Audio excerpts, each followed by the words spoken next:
12 رجب المرجب 36 ہجری مولا امام علی علیہ السلام کی شہر کوفہ میں آمد اور اسلامی خلافت کے لیے کوفہ کا انتخاب۔ مولا امام علی علیہ السلام اصحاب جمل پر فخریہ فتح اور طلحہ و زبیر اور تیسرے خلیفہ کے حامیوں کے عظیم فتنہ کے خاتمے کے بعد فتح کے ساتھ شہر بصرہ میں داخل ہوئے، اور اہل بصرہ کے وہ جنگجو جو مولا امام علی علیہ السلام کے قانون اور اسلام کے خلاف جنگ میں داخل ہوئے تھے اور شکست کھانے کے بعد زخمی ہوئے، وہ جو پکڑے گئے اور بھاگ گئے، امام علیہ السلام نے ان سب کو اپنی مہربان بخشش سے معاف کر دیا۔ کلبی کہتے ہیں، میں نے ابو صالح سے پوچھا کہ مولا امام علی علیہ السلام نے جنگ جمل میں کامیابی حاصل کرنے کے بعد اہل بصرہ کو کس طرح معاف کر دیا؟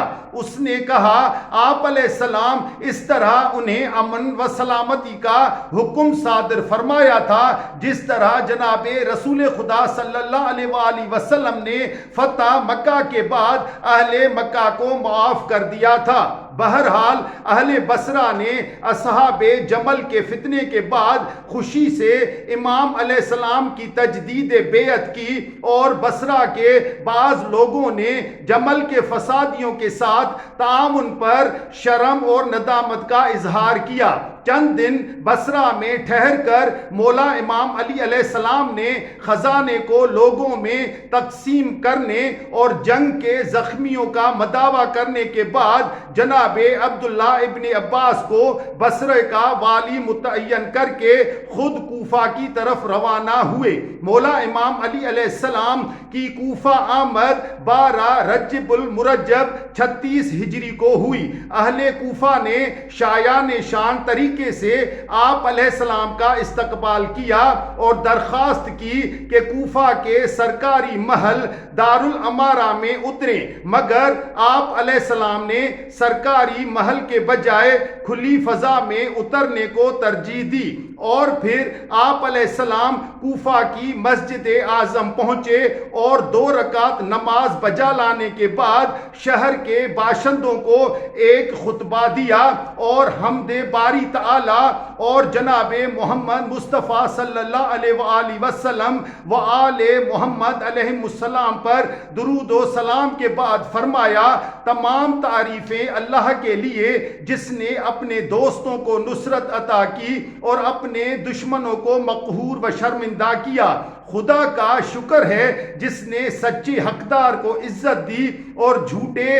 اور عہد شکن کو خوار و ذلیل کیا۔ اے اس شہر کے باسیوں، تمہیں تقوی الہی کی تلقین کرتا ہوں، اور یہ کہ پیروی کرو اپنے پیغمبر صلی اللہ علیہ وآلہ وسلم کے خاندان کے ایسے شخص کی جو خدا کا مطیع و فرما بردار ہے، وہ خاندان اہل بیت علیہ السلام جو تمام باطل کو دعوے داروں سے زیادہ اطاعت و فرما برداری کے لائق ہیں، ان دعوے داروں سے جو فرما روائی کو اپنے تک محدود کرتے ہیں اور اس کا جھوٹا دعویٰ کرتے ہیں، اور لوگوں کو اپنی طرف بلاتے ہیں اور کہتے ہیں ہماری طرف آؤ، ہماری طرف آؤ، اور ہماری برتری اور فضیلت کے ذریعے اپنے لیے فضیلت کے قائل ہو جاتے ہیں، یعنی ہمارے لیے مختص فضائل کے ذریعے اپنے لیے ہمارے اوپر برتری اور فضیلت کے قائل ہو جاتے ہیں،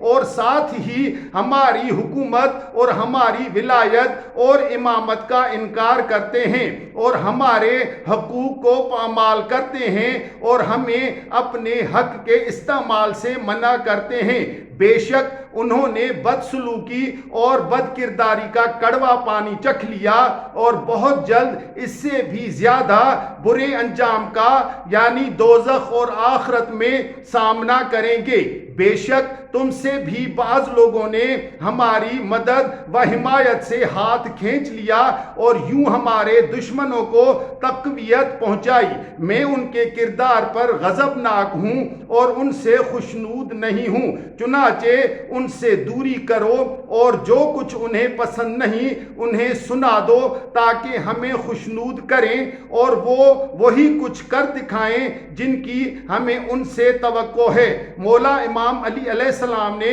کوفہ آتے ہی اس شہر کو اس دن کی اسلامی مملکت کا دارالخلافہ قرار دیا۔